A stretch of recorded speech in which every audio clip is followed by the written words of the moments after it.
Hi welcome to the Ganesh video last ನೋಡಿ ಒಂದೊಂದು like subscribe ಮಾಡ್ಕೊಳ್ಳಿ. ಇಂಡಿಯಾ ವರ್ಸಸ್ ಶ್ರೀಲಂಕಾ ರಿವ್ಯೂ ಮ್ಯಾಚ್ಗೆ welcome to the Ganesh India versus Sri Lanka match ಇವತ್ತು ಬಂದ್ಬಿಟ್ಟು ಒಟ್ಟಿನಲ್ಲಿ ಇಂಡಿಯಾದವರು ನನ್ನ ಪ್ರಕಾರ ಗೆಲ್ತಾರೆ ಅಂದ್ಕೊಂಡಿದ್ದೆ. ಇಷ್ಟು ಈ ಟಾರ್ಗೆಟ್ನ ನನ್ನ ಪ್ರಕಾರ ಇಲ್ಲಿ ಟಾಸ್ ಗೆದ್ಬಿಟ್ಟು ಬೌಲಿಂಗು ಶ್ರೀಲಂಕರು ತಗೊಂಡ್ರು. ಒಟ್ಟಿನಲ್ಲಿ ಶ್ರೀಲಂಕಾ ಬ್ಯಾಟಿಂಗ್ ತಗೊಬಿಟ್ಟು ಒಟ್ಟಿನಲ್ಲಿ ಒಳ್ಳೆ ಹೈ ಇಂಟೆನ್ಷನ್ ಮ್ಯಾಚ್ ಅನ್ನೋದಕ್ಕಿಂತ ಇಲ್ಲಿ ಪವರ್ ಪ್ಲೇ ಟಕಟಕ್ಕಂತ ವಿಕೆಟ್ ತೆಗೆದ್ರು. ಮೊಹಮ್ಮದ್ ಸಿರಾಜು ಒಟ್ಟಿನಲ್ಲಿ ಒಂದೊಳ್ಳೆ ಕ್ರೂಷಿಯಲ್ ವಿಕೆಟ್ ತಗೊಂಡ್ರು, ಏನು ಮ್ಯಾಟ್ರ್ ಆಗಲಿಲ್ಲ ಅನ್ಬೋದು. ಒಟ್ಟಿನಲ್ಲಿ ಮೇನ್ ಒಟ್ಟಿನಲ್ಲಿ ಪವರ್ ಪ್ಲೇ ಆಗಲಿ ಮಿಡಲ್ ಓವರ್ಗಳಲ್ಲಿ ಇಂಡಿಯಾ ಬೌಲಿಂಗ್ ಚೆನ್ನಾಗಿತ್ತು. ಒಟ್ಟಿನಲ್ಲಿ 5 ಕ್ರೂಷಿಯಲ್ ವಿಕೆಟ್ಗಳು ತಗೊಂಡ್ರು. ಒಟ್ಟಿನಲ್ಲಿ ಇಲ್ಲಿ ನಿಶಾಂತ್ ಕೊಹ್ಲಿ ಆಗಲಿ ಸಮರ ವಿಕ್ರಮ್ ಆಗಲಿ ಯಾರು ಅಂತ ಕ್ರೂಷಿಯಲ್ ರನ್ಗಳನ್ನ ಹೊಡಿಲಿಲ್ಲ ಅಂದರು. ಇಲ್ಲಿ ಮಿಡಲ್ ಆರ್ಡರ್ಗಳಲ್ಲಿ ತುಂಬ ಚೆನ್ನಾಗಿ ಹೊಡ್ಕೊಟ್ರು ಅನ್ಬೋದು. ಒಟ್ಟಿನಲ್ಲಿ ಮೇನ್ ಒಟ್ಟಿನಲ್ಲಿ ಮಿಡಲ್ ಓವರ್ ಹಸರಂಗ ಆಗಲಿ ಇವರಿಬ್ರು ಕ್ರೂಷಿಯಲ್ ರನ್ನಿಂದನೇ 230 ರನ್ ಬಂದಿತ್ತು ಅನ್ಬೋದು. ಒಟ್ಟಿನಲ್ಲಿ ಇಷ್ಟು ಚೆನ್ನಾಗಿ ಹೊಡಿತಾರೆ ಅಂತ ನಾನಂತೂ ಅಂದ್ಕೊಂಡಿರಲಿಲ್ಲ. ಒಂದು ಮಿಡಲ್ ಓವರ್ಗಳಲ್ಲಿ ಇವರು 200 ಹೊಡಿತಾರ ಅಂತಾನೆ ಅಂದ್ಕೊಂಡಿರಲಿಲ್ಲ. ಯಾಕೆಂದರೆ ಇಂಡಿಯಾ ಬೌಲಿಂಗ್ ಅಷ್ಟು ಖಡಕ್ ಆಗಿತ್ತು. ಮೊಹಮ್ಮದ್ ಸಿರಾಜ್ ತುಂಬ ಚೆನ್ನಾಗಿ ಓವರ್ಗಳನ್ನ ಮಾಡಿದ್ರು ಅನ್ಬೋದು. 8 ಓವರ್ಗೆ 30 ರನ್ ಕೊಟ್ಟರೆ 1 ವಿಕೆಟ್ ತಗೊಟ್ರು. ಇಲ್ಲಿ ಅಶ್ವಥ್ ಸಿಂಗ್ ತುಂಬ ಕ್ರೂಷಿಯಲ್ ವಿಕೆಟ್ಗಳನ್ನ 2 ಕ್ರೂಷಿಯಲ್ ವಿಕೆಟ್ ತಗೊಟ್ರೆ. ಅಕ್ಷಯ್ ಪಟೇಲ್ ಅಷ್ಟೇ ಮೇನು ಇಲ್ಲಿ ಸಿಕ್ಕಾಪಟ್ಟೆ ಚೇಂಜ್ ಓವರಿಂಗ್ ಮಾಡಿದ್ದು. ಇಲ್ಲಿ ಶುಭ್ಮನ್ ಗಿಲ್ ಕೈಲಿ ಓವರ್ ಕೊಡ್ತಾರೆ, ಅವರು ಸಿಕ್ಕಾಪಟ್ಟೆ ಎಕ್ಸ್ಪೆನ್ಸಿವ್ ಆದರು. ಒಳ್ಳೆ ಫಸ್ಟ್ ಟೈಮ್ ಬೌಲಿಂಗ್ ಮಾಡಿದ್ರು 14 ರನ್ ಹೊಡ್ಸ್ಕೊಂಡ್ರು. ಒಟ್ಟಿನಲ್ಲಿ ಇಲ್ಲಿ ವಾಷಿಂಗ್ಟನ್ ಸುಂದರ್ ತುಂಬ ಚೆನ್ನಾಗಿ ಓವರ್ ಮಾಡಿದ್ರು ಅನ್ಬೋದು. ಒಟ್ಟಿನಲ್ಲಿ ಕುಲ್ದೀಪ್ ಯಾದವ್ ಅಷ್ಟೇ. ಇಲ್ಲಿ ಶುಭಮ್ ದುಬೆ ಒಟ್ಟಿನಲ್ಲಿ ಚೆನ್ನಾಗಿ ಓವರ್ ಮಾಡೋಕ್ಕಿಂತ ಜಸ್ಟ್ 4 ಓವರ್ ಮಾಡಿಕೊಂಡು 1 ವಿಕೆಟ್ ತಗೊಟ್ರು. ಒಟ್ಟಿನಲ್ಲಿ ಇಲ್ಲಿ ಇಂಡಿಯಾ ಬೌಲಿಂಗ್ ಕಡೆ ತುಂಬ ಚೆನ್ನಾಗಿತ್ತು ಅನ್ಬೋದು. ಶ್ರೀಲಂಕಾ ಬ್ಯಾಟಿಂಗು ಟಕ್ಕರ್ ಕೊಟ್ಟರು ಅನ್ಬೋದು. ಮಿಡಲ್ ಓವರ್ಗಳಾಗಲಿ ಲಾಸ್ಟ್ ಓವರಲ್ಲಿ ಶ್ರೀಲಂಕಾಗೆ ರನ್ ಬಂದಿತ್ತು. ಮಿಡಲ್ ಓವರ್ಗಳಾಗಲಿ ಓಪನಿಂಗ್ ಓವರ್ಗಳಾಗಲಿ ರನ್ನು ಬರಲಿಲ್ಲ ಅನ್ಬೋದು. ಒಟ್ಟಿನಲ್ಲಿ ಇಂಡಿಯಾ ಜಸ್ಟ್ 8 ಎಕ್ಸ್ಟ್ರಾಸ್ನ ಕೊಟ್ಟರು, ಏನು ಮ್ಯಾಟ್ರ್ ಆಗಲಿಲ್ಲ ಅನ್ಬೋದು. ಒಟ್ಟಿನಲ್ಲಿ ಮೇನ್ ಒಟ್ಟಿನಲ್ಲಿ ಇಂಡಿಯಾ ಶ್ರೀಲಂಕಾ ಕಡೆ ಬ್ಯಾಟಿಂಗ್ ನೋಡೋದಾದ್ರೆ ಇಲ್ಲಿ ವಿಲ್ಲು ಮತ್ತು ಹಸರಂಗ ಇಲ್ಲಿ ಕ್ರೂಷಿಯಲ್ ಪಾರ್ಟ್ನರ್ಶಿಪ್ ಮಾಡಿದ್ರು ಅನ್ಬೋದು. ವಿಲ್ ಹಾಫ್ ಸೆಂಚುರಿ ಹೊಡೆದ್ರೆ ಅವರಿಂದ ಕ್ಯಾಮೆ ಇನ್ನಿಂಗ್ಸ್ ಆಡಿತು ಹಸರಂಗ ಅನ್ಬೋದು. ಒಟ್ಟಿನಲ್ಲಿ ಈ ಸತಿ ಒಟ್ಟಿನಲ್ಲಿ ಶ್ರೀಲಂಕಾ ಗೆಲ್ತಾರೆ ಅಂತ ನಾನಂತೂ ಅಂದ್ಕೊಂಡಿಲ್ಲ. ಮೇನು ಇಲ್ಲಿ ಟಾಸ್ ಗೆದ್ರೆ ಇಲ್ಲಿ ಸಿಕ್ಕಾಪಟ್ಟೆ ಅಡ್ವಾಂಟೇಜ್ ತಗೊಂಡ್ರು ಅನ್ಬೋದು. ಶ್ರೀಲಂಕಾ ಟಾಸ್ ಗೆದ್ದು ಮ್ಯಾಚ್ನು ಟೈ ಮಾಡ್ಕೊಂಡ್ರು. ನಾನಂತೂ ಟೈ ಆಗುತ್ತೆ ಅಂದ್ಕೊಂಡಿರಲಿಲ್ಲ. ಇಂಡಿಯಾ ಮೋಸ್ಟ್ಲಿ ಸೋಲ್ಬೋದು ಅಂದ್ಕೊಂಡಿದ್ದೆ. ಒಟ್ಟಿನಲ್ಲಿ ಮೇನ್ ಒಟ್ಟಿನಲ್ಲಿ ಹಸರಂಗ ವಿಲ್ಲು ಮತ್ತು ಇವರಿಬ್ಬರು ಒಟ್ಟಿನಲ್ಲಿ ಮೇನ್ ಕ್ರೂಷಿಯಲ್ ರನ್ಕೊಂಡು ತಂದ್ಕೊಟ್ರು. ಬ್ಯಾಟಿಂಗಲ್ಲಾಗಲಿ ಬೌಲಿಂಗಲ್ಲಾಗಲಿ ಇವರಿಬ್ಬರು ಚೆನ್ನಾಗಿ ಮಾಡಿದ್ರು ಅನ್ಬೋದು. ಮೇನ್ ಇಂಡಿಯಾ ಬೌಲಿಂಗು ಖಡಕ್ಕಾಗಿತ್ತು ಅನ್ಬೋದು.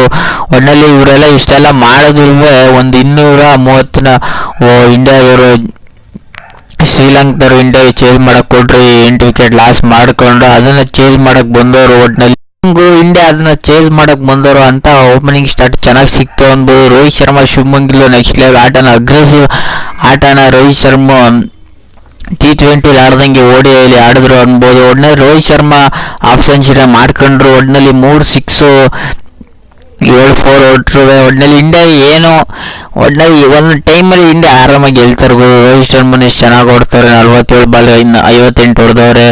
ಶುಭ್ಮನ್ ಗಿಲ್ ಅಟ್ಲೀಸ್ಟ್ ಒಂದು ಕ್ಯಾಮೆ ಇನ್ನಿಂಗ್ಸ್ ಆಡಬೇಕಿತ್ತು. ಸಿಕ್ಕಾಪಟ್ಟೆ ಬಾಲ್ನ ತಿಂದರು ಅನ್ಬೋದು. ಒಟ್ಟಿನಲ್ಲಿ 35 ಬಾಲ್ಗೆ 16 ರನ್ ಹೊಡೆದ್ರು, ಜಸ್ಟ್ 16 ರನ್.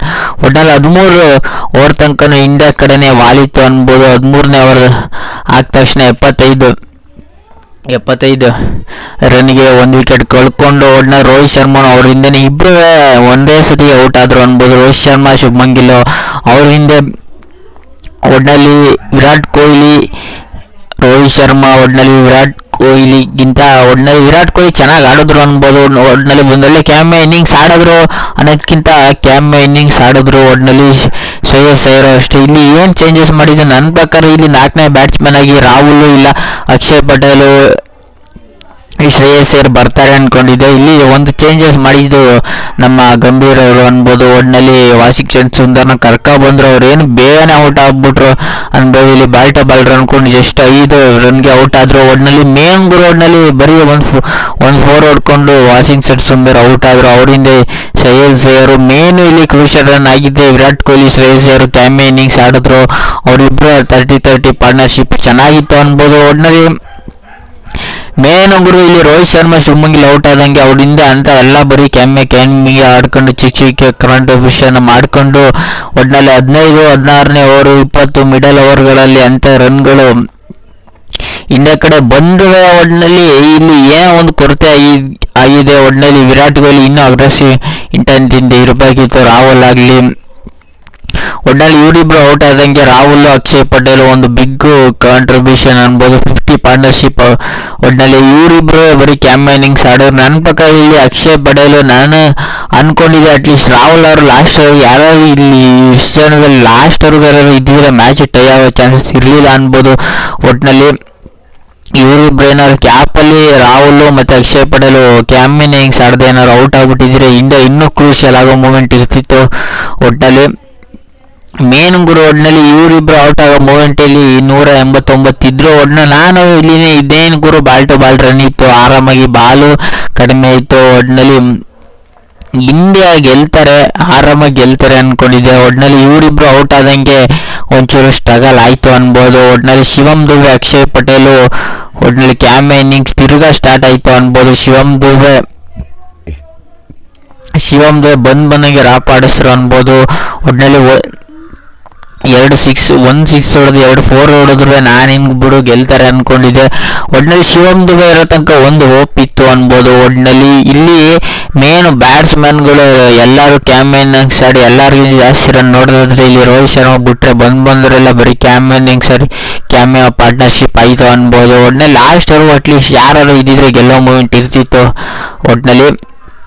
ಒಟ್ಟಿನಲ್ಲಿ ನಾನು ಅಸರಂಗ ಮೇಲೆ ನಾನು ಇಷ್ಟು ಮಟ್ಟಿಗೆ ಎಕ್ಸ್ಪೆಕ್ಟೇಷನ್ ಇಟ್ಕೊಂಡಿರಲಿಲ್ಲ. ಇವರು ರಾಪಾಡಿಸ್ತಾರೆ ಅಂದ್ಕೊಂಡಿದ್ದೆ. ಮೇನು ಒಟ್ಟಿನಲ್ಲಿ ಅಸರಂಗ ವಿಲ್ಲು ಮತ್ತು ಇವರಿಬ್ಬರು ಕ್ರೂಷಿಯಲ್ ವಿಕೆಟ್ಗಳನ್ನ ತಕ್ಕೊಟ್ರು ಅನ್ಬೋದು. ವಿರಾಟ್ ಕೊಹ್ಲಿ ವಿಕೆಟ್ ತೆಗೆದಿದ್ದೆ ಅಸರಂಗ. ಒಟ್ಟಿನಲ್ಲಿ ಎಲ್ಲರ ವಿಕೆಟ್ನ ಅಸರಂಗ ಚೆನ್ನಾಗಿ ತೆಗೆದ್ರು ಅನ್ಬೋದು. ಮೇನ್ ಕ್ರೂಷಿಯಲ್ ವಿಕೆಟ್ನ ತೆಗೆದ್ರು. ಒಟ್ಟಿನಲ್ಲಿ ಬಂದವರೆಲ್ಲ ಶ್ರೀಲಂಕಾ ಬೌಲಿಂಗು ಬ್ಯಾಟಿಂಗು ಎರಡು ಕಡೆಯೂ ಟಕ್ಕರ್ ಕೊಟ್ಟರು ಅನ್ಬೋದು. ಒಟ್ಟಿನಲ್ಲಿ ಓಲ್ಡ್ ಮ್ಯಾಚ್ ಥರ ಆಗೋ ಮೂಮೆಂಟ್ ಕಾಣಿಸ್ತಿರ್ಲಿಲ್ಲ. ಅದರಲ್ಲಿ ತಪ್ಪು ಮಾಡಿದ್ದೆ ನನ್ನ ಪ್ರಕಾರ. ಇಲ್ಲಿ ಅಕ್ಷಯ್ ಪಟೇಲ್ ರಾಹುಲ್ ಲಾಸ್ಟ್ ಅವ್ರಿಗೆ ಯಾರು ಇದ್ದಿರೋ ಮ್ಯಾಚ್ಗೆಲ್ಲ ಮೂಮೆಂಟ್ ಇರ್ತಿತ್ತು. ಇಲ್ಲಿ ಬೌಲರ್ಗಳಿಗೆ ಬಂದ್ಬಿಟ್ಟು ಬ್ಯಾಟಿಂಗ್ ಮಾಡಪ್ಪ ಅಂದರೆ ಯಾರಪ್ಪ ಆಡ್ತಾರೆ ಅನ್ಕೋಬೋದಿತ್ತು.